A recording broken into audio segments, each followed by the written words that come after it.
Hello, and welcome to the Radiology Economics and Policy Learning Electronic Toolkit, Replete. This program was made possible through a GE Healthcare RSNA Education Scholar Grant from the RSNA Research and Education Foundation. I'm Rich Duzak from Emory University, and this module is another part of the series on physician payment systems entitled Aligning Incentives. This module is targeted to Level 4 of the Diagnostic Radiology Milestones Project of the Accreditation Council for Graduate Medical Education and the American Board of Radiology. Milestones levels differ for the various ACGME-approved radiology training programs, and so if you are in a program other than diagnostic radiology, please reference the Replete resource webpage for mapping this module to the correct level for your individual program. The learning objectives for this module are as follows: to understand how radiology groups have traditionally quantified physician performance, to describe some unintended consequences of incentivizing volume-based productivity, and to identify opportunities to incentivize individual physician performance in a manner aligned with broader group practice and societal perspectives. Here are some additional resources listed alphabetically by author for those who would like to learn more about the topics in this module. In the prior module, I warned you that the topic of measuring and managing physician productivity more narrowly and physician performance more broadly can, in some practices, be politically treacherous, sort of the proverbial electrified third rail of the DC metro system, something you touch only knowing the risk. So knowing why you're doing this and exactly what you want to measure and what you want to accomplish is critical if you want to be successful in doing this right in your own practice. We've already talked about a number of historic productivity metrics, mostly RVU-based, and we've outlined various benchmarks and highlighted a number of unintended consequences of using volume as your sole measure of physician performance. With that as background, we'll take a more forward-looking perspective in this module, focusing on a variety of value-based performance metrics, and offer some thoughts on how you can put this all together to create a balanced scorecard that incentivizes all of your physicians to direct their efforts in a manner aligned with your practice's strategic goals, the strategic goals of your health system, and those being emphasized from payers and society more broadly. One of the important messages is that we as a specialty need to transcend our historic culture of chasing RVUs. You remember me telling you about how one radiologist interpreted Dr. Crow's comments in this article, that radiologists are most efficient when they interpret cross-sectional imaging in an uninterrupted manner. I'm just going to lock the door to the reading room and take the phone off the hook so that nobody disturbs me, is how one doctor I'm aware of rationalized the statement that you see highlighted here. But that's not what the paper's authors in any way wanted people to do, because it is completely contrary to the communication that's necessary for radiologists to provide maximum value. By working with their technologists to ensure examination adequacy, and with referring physicians to make sure that requested examinations are performed most judiciously, and the findings are interpreted appropriately and communicated in the most meaningful clinical context. Under traditional fee-for-service models, though, these non-RVU generating activities aren't always transparently financially rewarded, but they will be increasingly, as you now know, in emerging payment models.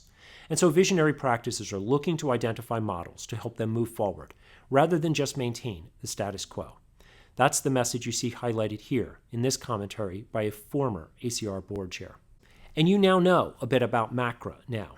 And that's the primary way in which radiologists will participate in its quality payment program. That's the MIPS, the Merit-Based Incentive Payment System. We all now know that we will be composite scored by Medicare on a variety of criteria, the ones that you see listed here. And what's important to your practice's bottom line is that those composite scores will determine whether you will be a winner or a loser financially. And that dollar difference could be as much as 20%. And remember as well, those scores will also impact your online ratings when patients look you up on Medicare's Physician Compare website. And so we need to make sure that how we incentivize our physicians individually meets those common goals.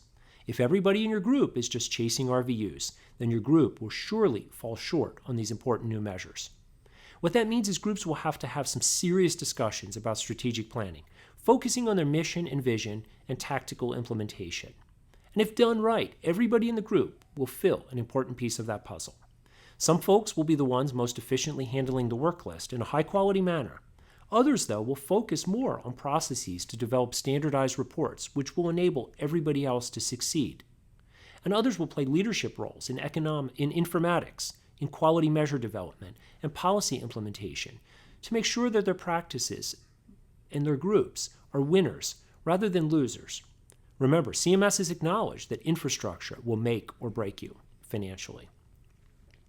One very dangerous concept I would warn you about is the one that has led to demise of some radiology groups with the loss of their hospital contracts.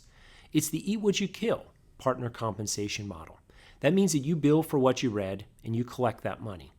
Many surgical practices are set up that way, and it does work in some of those, but their practices are very different from ours, which are mostly hospital and referral based to a group rather than an individual.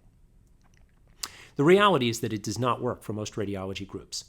Studies showing up on your work list are not manna from heaven. It takes a village to negotiate hospital contracts and payer contracts. And rank-and-file radiologists aren't typically doing that. They're reading the images. It's their leaders doing those things. Those same rank-and-file radiologists are not overseeing billing and collections. That's usually done by those same or other practice leaders who may or may not be the ones who are simultaneously developing and nurturing that group's health system and payer relationships. And so radiologists don't as much eat what they kill as eat what they microwave, because other partners are out there cultivating relationships, working with teams to get studies into their health system, getting those images into PACS, and getting you paid. It all requires a team. And if nobody's doing all of that infrastructure work, then the whole team suffers. The other problem with Eat What You Kill is that not all studies are valued equally. And so in groups that have lost their contracts because of this misguided incentive model, radiologists cherry-pick MRIs off the work list. But no one in those groups is willing to provide key loss leader services that the health system expects. Barry enemas are a good example. They're messy and they're not lucrative, but somebody needs to do them. And if your group isn't willing to offer these orphan services, your hospital will find another group that will. Being the highest RVU producer in a group that no longer has a hospital contract is not an enviable position. And so, if we're going to really measure physician performance, we need to step back and look at the entire vista of how we deliver the best care more broadly. How do we keep our hospital contracts? And how do we get paid on a day-to-day basis? With that in mind, let's talk about some alternative scoring constructs. Academic practices are very unique. There are a lot of things that we prioritize in our academic practice that most private groups don't. That's not to say that we're better or worse. We're just different. And we need metrics that consider important things that you see listed here: publications, administrative service, community service, teaching, and research. Drs. Mesrick and Nagy wrote several years ago about their academic RVU concept, and I think it's a really good prototype that can be applied much more broadly. In their practice back then, everyone got a score for the various things you see listed here. Your academic practice can measure different things and weigh them differently. Ours surely does, and I'll talk about that in a bit. The important point is that this is not a one-size-fits-all system. Under their model, which I like a lot, each organization decides what's important to them and prioritizes all of those activities and develops a composite scorecard accordingly. In many ways, it's not dissimilar to what CMS has done at the broader level as part of MIPS, just with very different component metrics. That concept can apply to private practices as well. Some years ago, Dr. Larry Muroff and I wrote about a similar concept for community radiologists. The non-clinical RVU construct we described is similar in its flexibility, but different in its components. It considers things like administration, leadership, service, professionalism, and quality and safety that should be important, I believe, to academic and non-academic practices alike. We intentionally did not propose specific metrics or weights, because there's no right answer here. Instead, we pitched a concept because we believe that if you're focusing just on RVUs, that you're missing the boat. Since that time, the concept of value-based payments has caught on in a huge way. You see this prototype equation. Again, I've shared it with you before. It's not an exact match, but hopefully you can see things in our non-clinical RVU model that are aligned with specific components here, or at least that support activities that facilitate success in achieving those goals. Ultimately, we need to make sure that all of these priorities are aligned.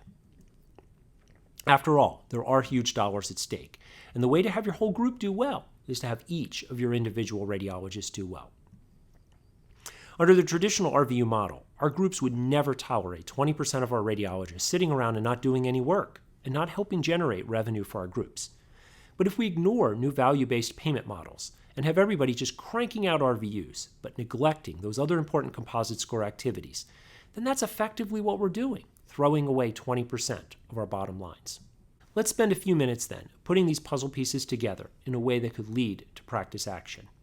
I'll first tell you about our academic radiology department's approach to this and show you how that model can apply to a private practice as well.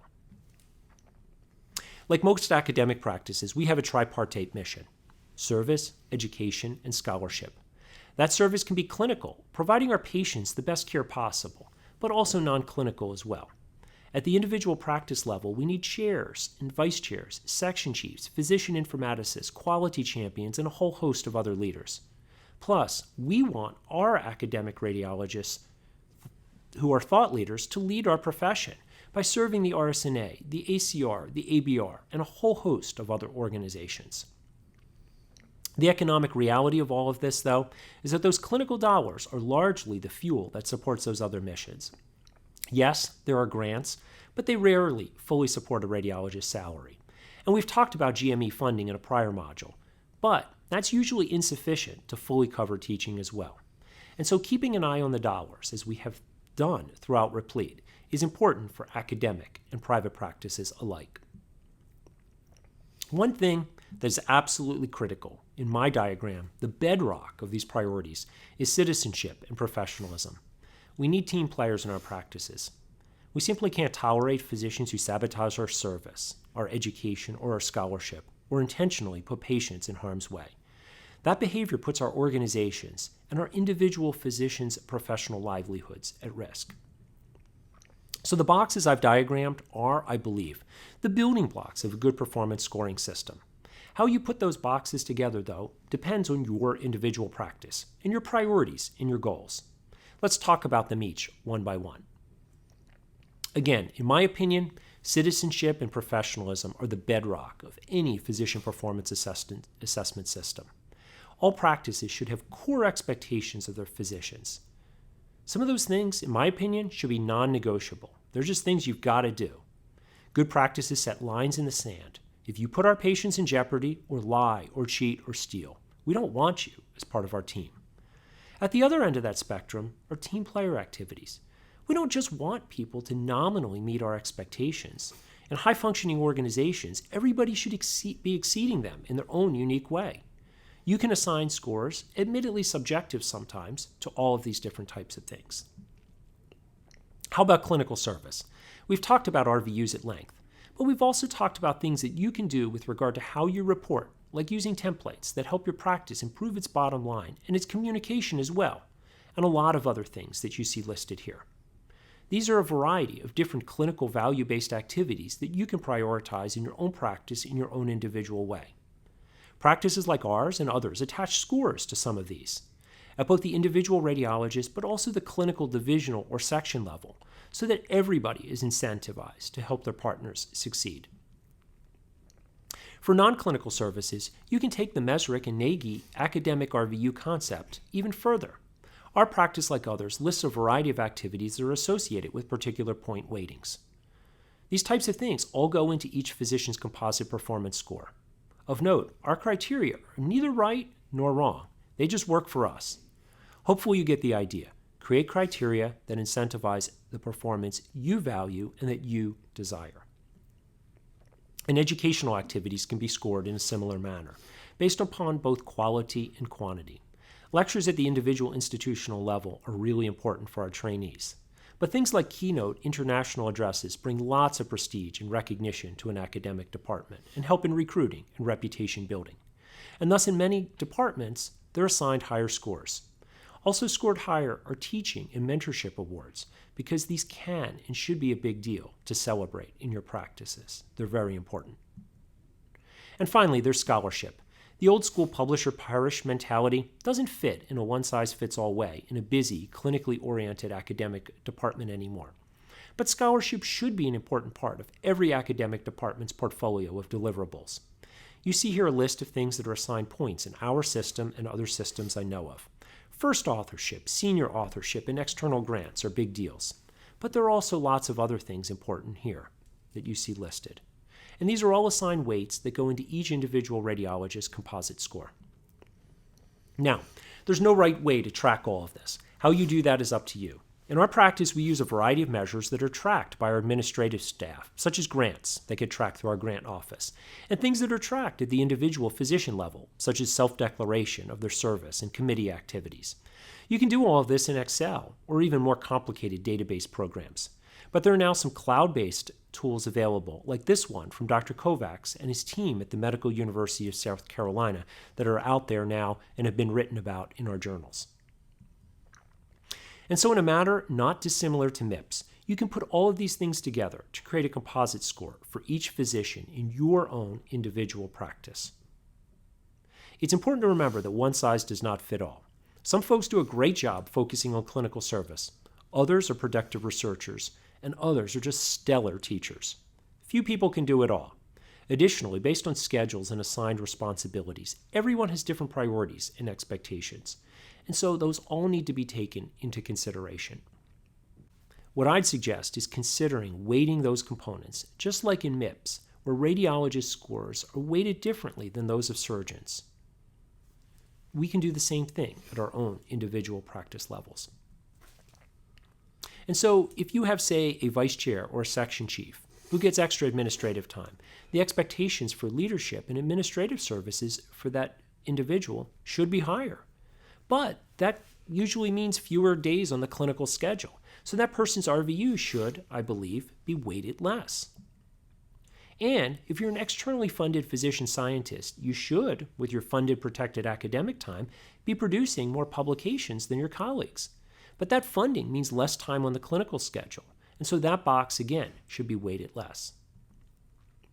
How about adjunct clinical faculty who aren't really hired to be researchers, but rather good radiologists?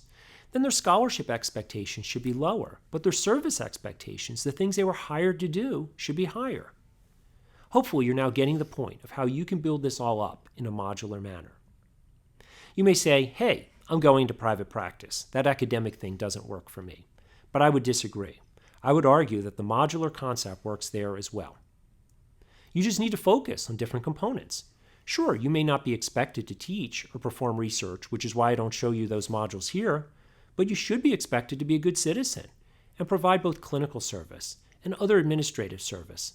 And as part of your clinical service, be expected to take phone calls and advance quality and promote other value-based activities. Again, there's no one-size-fits-all, so you can weigh this all in a team-based manner that works for the entirety of your group.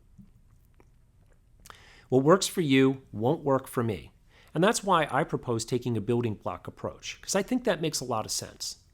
I'm not sure we'll find a single composite score that works for practices across the board, but I'd like to think that the themes here can be translated into reality for practices that are really serious about doing this right. As we come close to wrapping up, a few last words. Should you use carrots or sticks? That is, bonuses or penalties? There's no right answer. Different things work for different groups, and the right answer may be a combination of both. Most groups that incentivize performance use some sort of monetary bonuses, but I know of at least one group that uses vacation days as a penalty. Again, the goal is picking what works for your group. Not what works for mine, or what you read in some article by somebody with a practice that is different from yours. Related to that, make sure that you right-size the penalties or bonuses. Eat what you kill, that is, making compensation 100% based on RVUs, is highly problematic. Most groups that use bonuses for productivity and non-productivity performance measures have found that even small, modest ones work pretty well. And finally, be careful what you ask for. Keep Goodhart's law in mind. That is, when a measure becomes a target, it ceases to be a good measure. Radiologists are really smart and really resourceful. And so if you don't create your metrics well, you'll find people gaming the system rather than really behaving the way you want. Once again, measuring RVUs alone, at least in my book, is a big no-no. Because that means you'll be incentivizing your physicians for volume, while payers in your health systems will be expecting value. and that could be a death spiral for your practice, financially, reputationally, and culturally. In summary, many good reasons exist to measure physician performance, but there are some bad ones too.